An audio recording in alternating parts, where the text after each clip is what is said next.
ভিডিওতে আমরা array declare দেখব।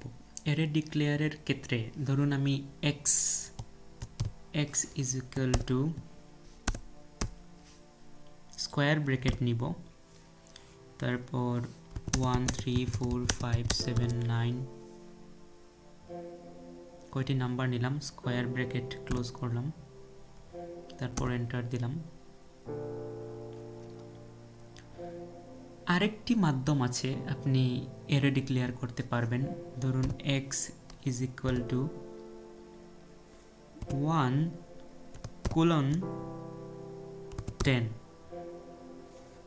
এন্টার। 1 থেকে 10 পর্যন্ত দেখাচ্ছে, 1 2, আবার বলছি 1 থেকে 10 পর্যন্ত দেখাচ্ছে।